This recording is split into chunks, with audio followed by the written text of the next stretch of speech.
Assalamualaikum warahmatullahi wabarakatuh. Halo Sobat Invest dimanapun Anda berada, bersama saya Mira. Welcome back to podcast Cash Invest. Trust us to invest.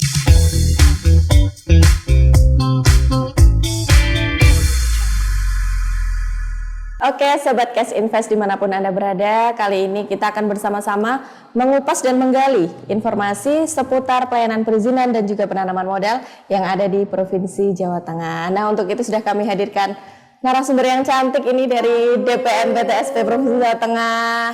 Beliau adalah seorang pejabat di DPM PTSP Provinsi Jawa Tengah, tepatnya di bidang pengaduan dan peningkatan layanan. Beliau adalah seorang subkoordinator peningkatan layanan. Selamat datang Ibu Sulistiana SMM. Makasih Mbak Mera. Sehat Bu? Alhamdulillah. Alhamdulillah.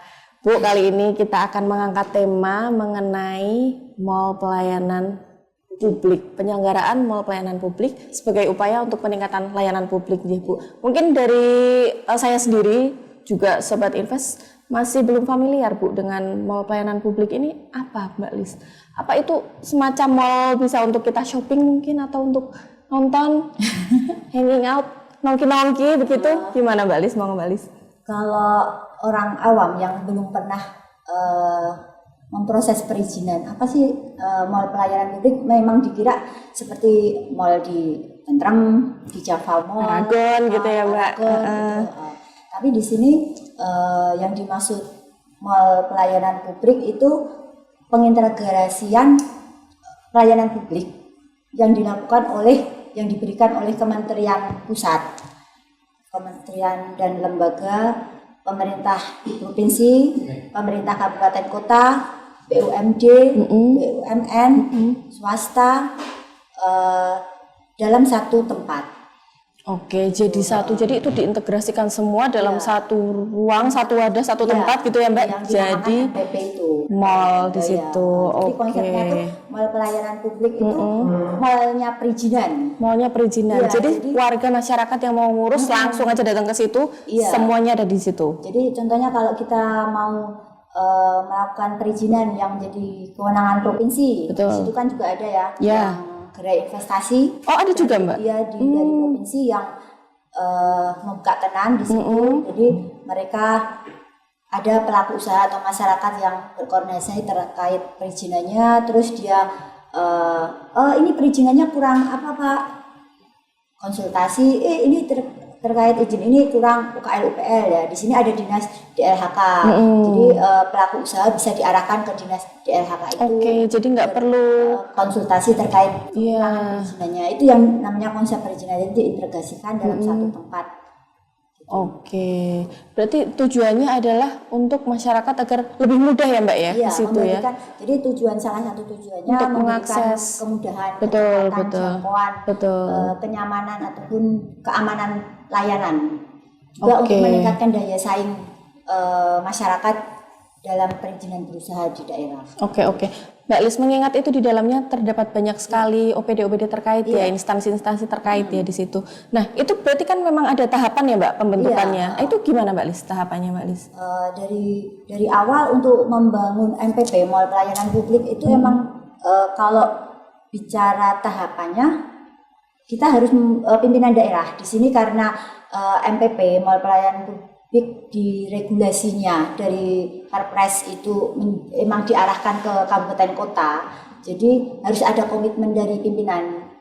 Berarti bupati atau wali kota begitu Mbak? Itu yang jadi komitmen pimpinan daerah, itu bupati atau wali kota juga ada komitmen terkait pembangunan mall pelayanan publik. Otomatis kedepannya pembangunan yang akan membutuhkan dana anggaran gede itu pasti akan terwujud. Jadi tahapannya awal itu di sini DPM PTSP sebagai pengelola mall pelayanan publik berkoordinasi dengan instansi yang akan bergabung di mall pelayanan publik itu. Jadi mereka akan bersurat ke instansi yang udah diidentifikasi apa aja perizinan yang akan bergabung, itu diundang. Layanan apa yang akan bergabung gitu, identifikasi perizinannya itu. Setelah ada kesepakatan mereka akan bergabung di MPP, DPM PTSP Kabupaten Kota melakukan penyiapan pengaturan mekanisme kerja. Apa aja yang disiapkan, kayak sistem antrian, terus jam kerja, jam layanan, standar pelayanannya gimana, SOP-nya itu gimana, Oke. itu akan disiapkan semuanya secara awal di awal itu sebelum peresmian. Jadi terus tahapan selanjutnya menyiapkan sarana prasarana dan SDM-nya. Sumber daya manusianya yang bertugas di situ ya Mbak ya, otomatis. Karena Sarpras dan SDM, Sarpras itu akan menjadi tanggung jawab oleh pengelola MPP. Di sini Berarti itu DPMPTSP ya, Kabupaten Kota. Menjadi tanggung jawab DPMPTSP Kabupaten Kota. Kalau SDM-nya menjadi tanggung jawab OPD teknis yang akan bergabung di MPP itu, Mbak. Oh, berarti masing-masing ya Mbak itu ya sumber jadi, daya manusianya. Jadi mereka bergabung, otomatis dia akan menyiapkan SDM yang akan bertugas di tenan tersebut. Itu harus dibahas di awal karena itu kan tidak memungkiri ya Mbak ya. Semua saat inilah semua OPD itu akan kekurangan SDM. Jadi itu emang harus dibahas. Apakah mereka akan melakukan layanan 6 hari atau 5 hari? Iya betul. Dalam 1 minggu atau hanya beberapa hari untuk 1 minggu. Itu tentunya butuh seleksi juga ya Mbak kan. Yang di situ berarti harus SDM yang menguasai, yang kompeten memang ya, harus paham betul. Betul. Oh iya. Terus tahapan selanjutnya menyusun nota kesepakatan. Nota kesepakatan. Nota kesepakatan itu antara pemerintah di sini seumpamanya di PMPTSP bergabung, jadi nota kesepakatan antara pemerintah provinsi dan pemerintah kabupaten kota. Ya, antara gubernur dan bupati kota. Ya. Setelah itu ditindaklanjuti oleh PKS, perjanjian kerjasama. Antara instansi yang akan gabung. Di sini di PMPTSP provinsi dengan di PMPTSP kabupaten kota. Dan itu untuk menyusun nota kesepakatan dan PKS bukan hanya antar DPMPTSP aja Mbak. Kita juga berkoordinasi, kolaborasi dengan OPD teknis yang mempunyai tusi tersebut. Di sini ada Biro Hukum dan Biro Kerjasama, baik provinsi ataupun kabupaten kota. Jadi dari segi peraturan hukumnya juga dilibatkan ya Mbak ya? Harus diperkuat di depan karena nanti kalau kita gabung tapi nggak ada dasar hukumnya itu betul. memang akan menjadi permasalahannya. Terus selanjutnya akan dilakukan peresmian oleh Kementerian Pan-RB. Tapi sebelum peresmian resmi itu akan dilakukan soft launching. Di mana soft launching itu setelah tahapan soft launching itu Kementerian Pan-RB akan melakukan monitoring dan evaluasi terhadap pembangunan MPP itu. Apakah sudah memenuhi kriterianya? Seperti harus salah satunya ada kotak untuk charger, itu emang harus ada. Kalau emang itu belum ada, untuk fasilitasi umum harus ada apa tuh ruang laktasi gitu, betul. Emang itu harus pojok baca. Itu emang kriteria yang harus dipenuhi oleh penyelenggara pelayanan publik. Oke Mbak Lis. Kalau untuk MPP yang ada di Provinsi Jawa Tengah ini sudah berapa Mbak yang beroperasi? Apakah sudah ada? MPP, pelayanan publik di Jawa Tengah itu kita terdiri dari 35 kabupaten kota ya Mbak. Sudah ada sebagian besar sih sudah. Jadi provinsi mana sih yang paling banyak MPP-nya? Kita bisa bicara Jawa Tengah. Dari 35 itu ada 33 kabupaten kota yang luar biasa.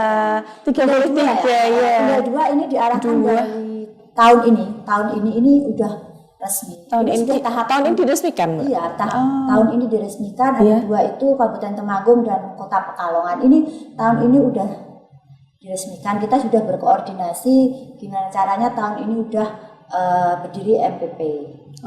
Walaupun bukan bangunan baru ya. Menggunakan bangunan lama.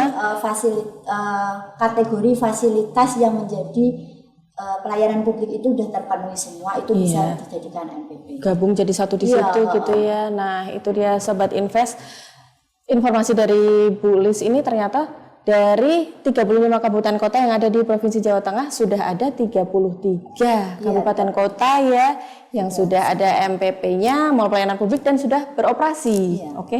Sudah launching semua ya Mbak, berarti kurang 2 Kabupaten Temanggung dan Kabupaten mana Mbak tadi? Temanggung sama Kota Pekalongan. Tahun ini ya.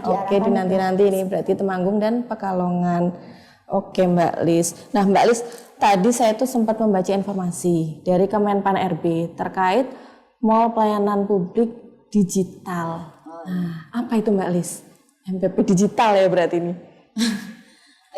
MPP digital itu seperti transformasi dari pelayanan publik Ya. secara elektronik. Ya. Itu terintegrasi dalam satu aplikasi. Berarti dia merupakan aplikasi. Iya. Itu bisa kita download di Play Store begitu ya. Oh iya jadi iya iya. nanti itu basicnya aplikasi bisa kita download.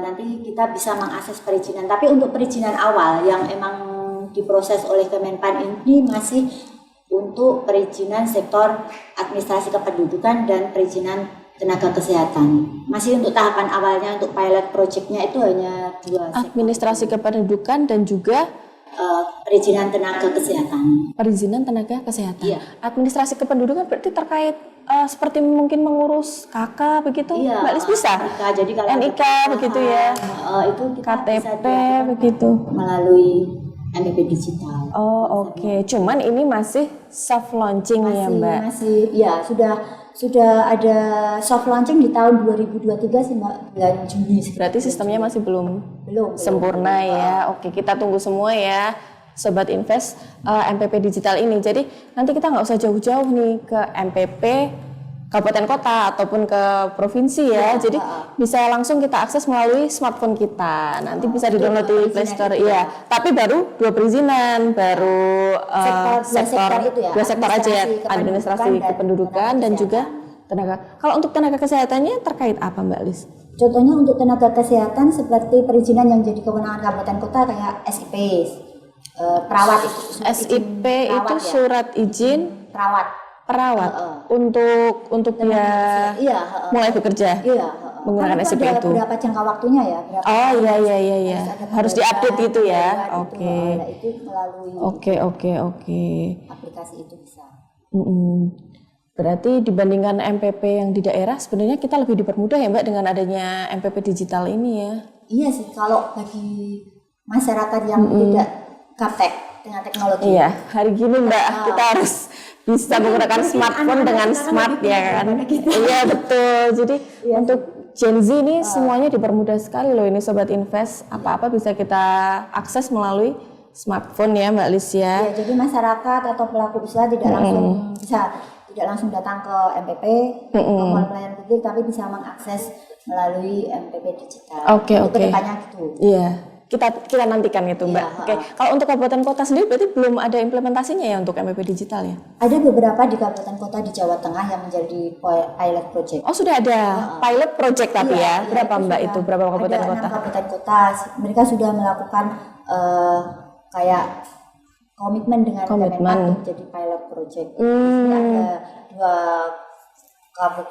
2 kota Magelang, kota Surakarta untuk kabupatennya, Kabupaten Brebes, Banyumas, lainnya Sragen, Grobogan. Jadi ada 6 kabupaten untuk pilot projectnya.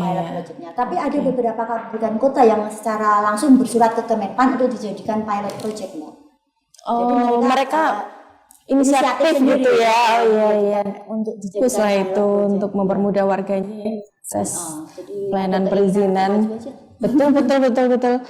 Kembali lagi ke ini Mbak Lis, MPP Mall Pelayanan Publik.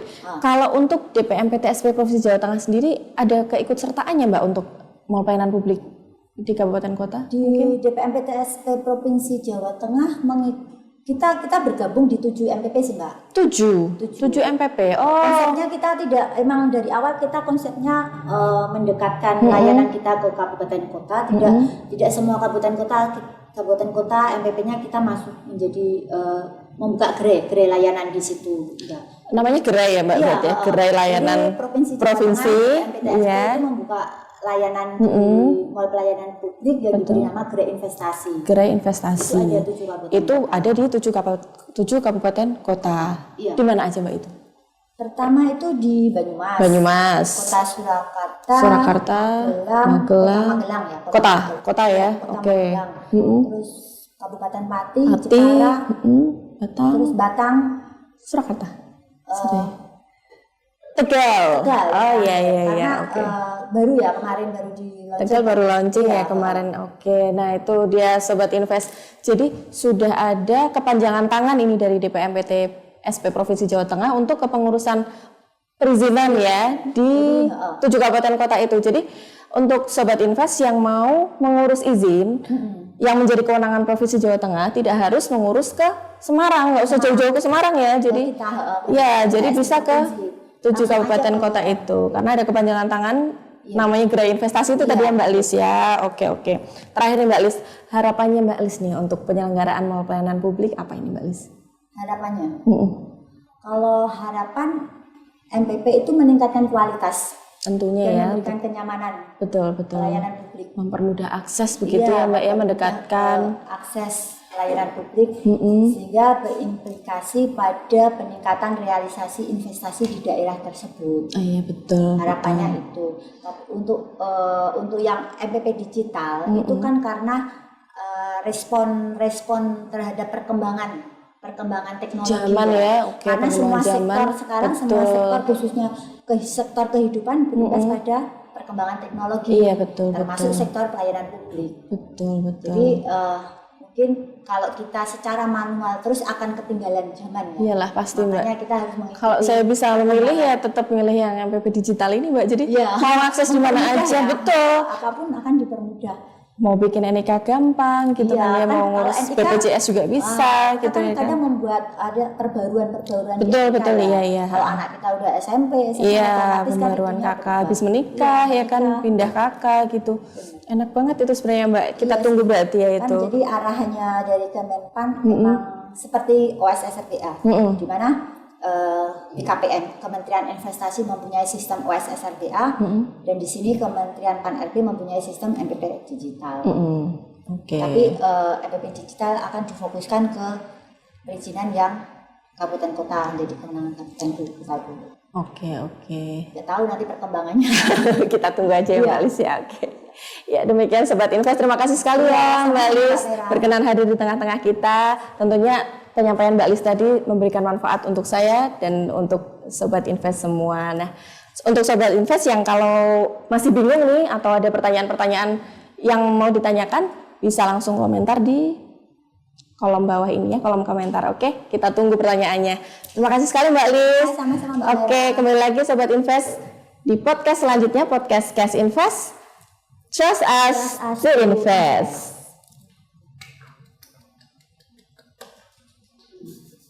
Mbak, ini dari sini yang closingnya nanti yang di sini ya. Oh ya, oke. 3,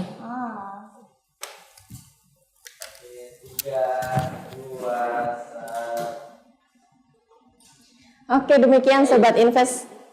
Lagi. 1, 2, 3. Oke, demikian Sobat Invest, sudah kita ikuti bersama tadi penjelasan dari Mbak Lis nih, sudah komplit sekali, kompeten sekali di bidangnya. Terima kasih Mbak Lis berkenan hadir di tengah-tengah kita. Informasi yang disampaikan sungguh sangat bermanfaat, terutama untuk saya dan untuk Sobat Invest semua. Nah, untuk Sobat Invest yang masih bingung atau masih ingin tanya-tanya, mungkin ada yang mau ditanyakan, boleh sekali komentar di kolom komentar yang sudah disediakan ya. Oke, terima kasih Mbak Lis. Kembali lagi besok di podcast Cash Invest. Trust us to invest.